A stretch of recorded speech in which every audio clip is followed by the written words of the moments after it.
So we have moved into the realm of equanimity, fourth Brahmavihara that is so foundational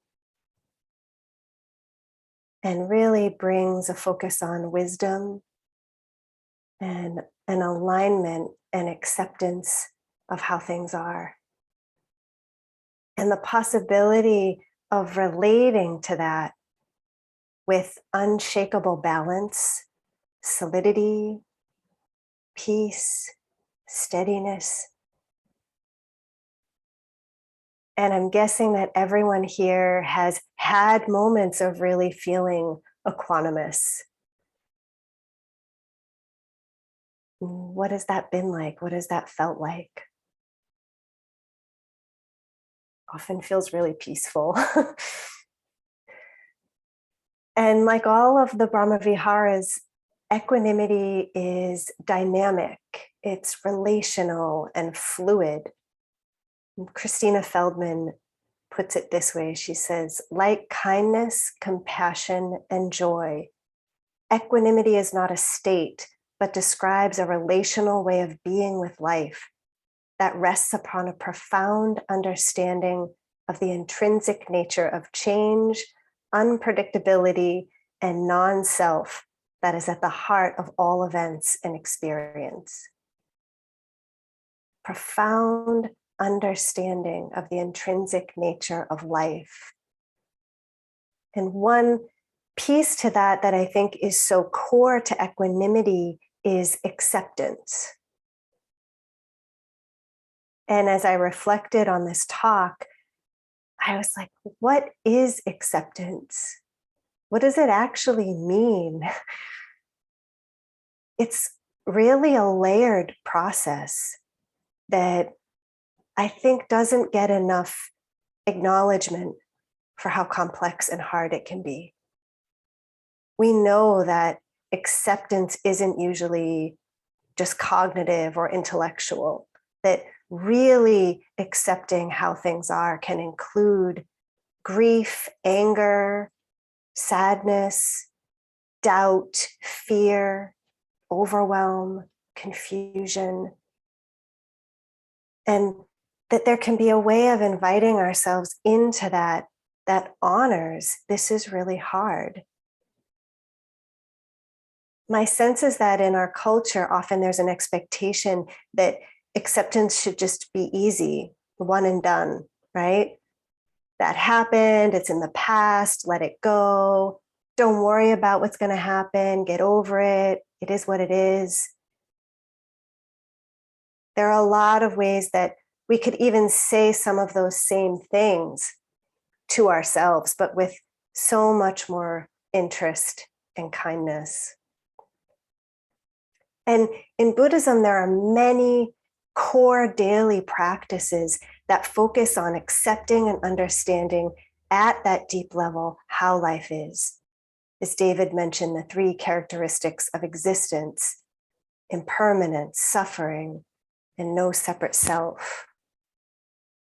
Practices that help us accept that we will all age, sicken, and die. There are monks who have spent and continue to spend their entire lives every day engaging in practices that orient to that kind of acceptance, getting it fully into their bones and cells.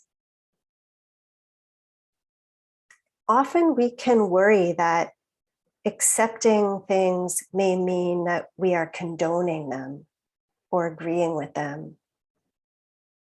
And my sense is that in equanimity practice, it really doesn't mean that. That it's more about setting down the ways we fight against or deny how things are. Really stopping that internal war.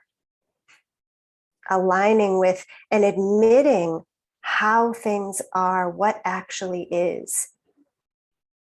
And we can struggle with that in a whole range of ways, in connecting to the past, right? Accepting the past, ways that we don't know what the future may bring, losses, gains, inequities, pain. And we know that we learn and really kind of deepen our connection to the Brahmaviharas, not by having them just be here perfectly, but really seeing the places where we struggle to access them. And with acceptance, with that layer of equanimity, it feels really important to begin to turn toward and notice our resistance to accepting how things are and how life is. Joseph Goldstein often teaches that anytime we notice any tension in the mind, in the body, in the heart, it often is an indication that we're not accepting something.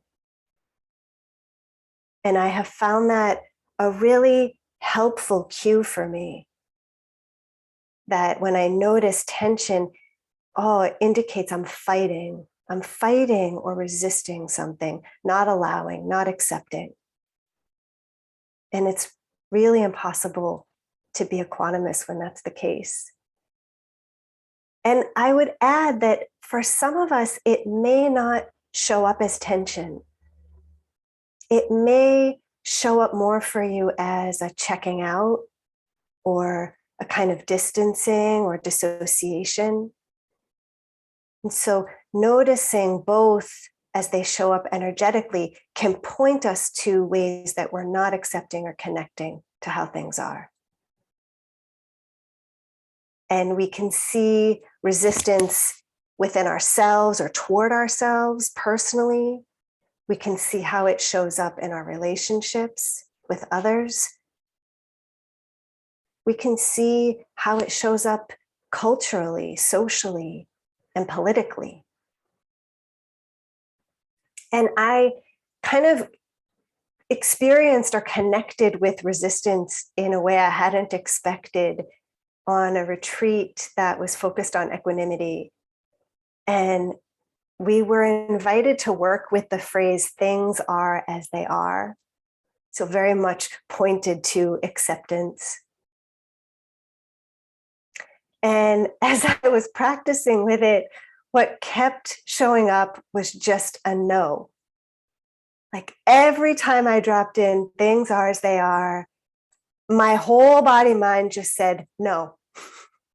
And I watched it with some humor and some fascination, but also like, wow, this is so deep. It's so embedded and almost primal. And it was completely decontextualized. There was nothing it was about. It wasn't, no, I won't grow older. No, the people I love won't die. No, there's no global warming. It was just pure resistance.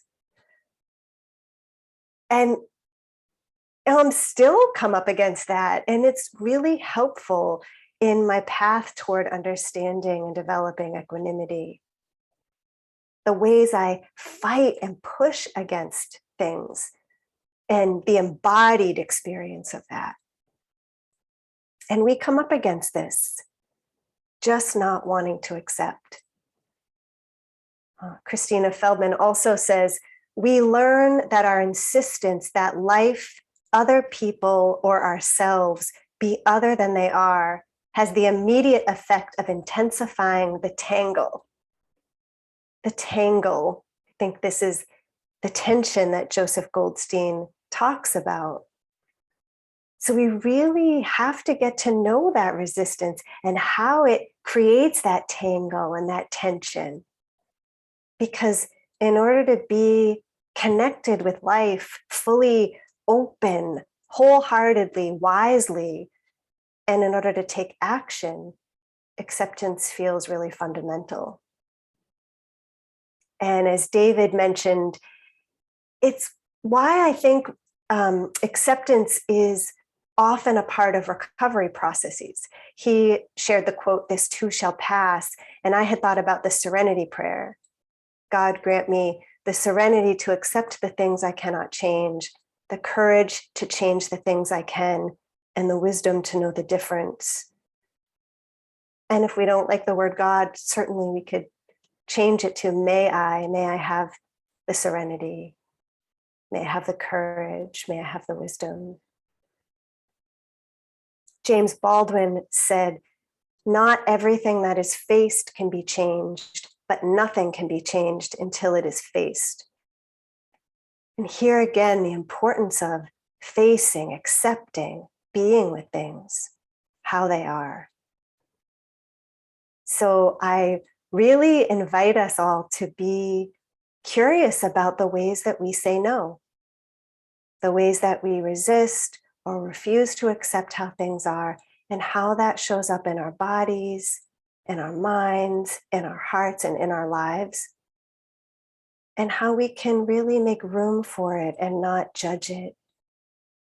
Because that resistance is important.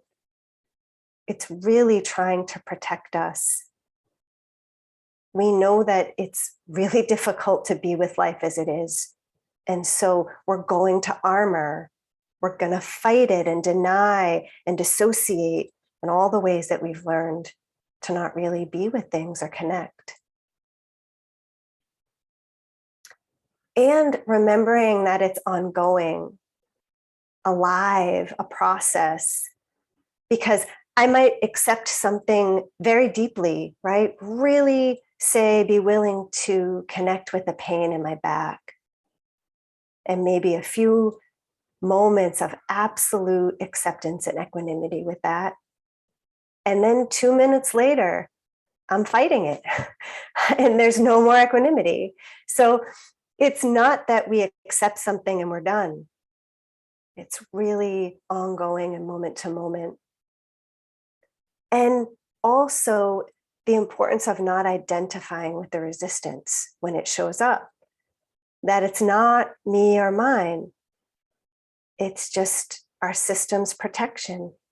And it really deserves care and patience and honoring because it's our doorway to equanimity.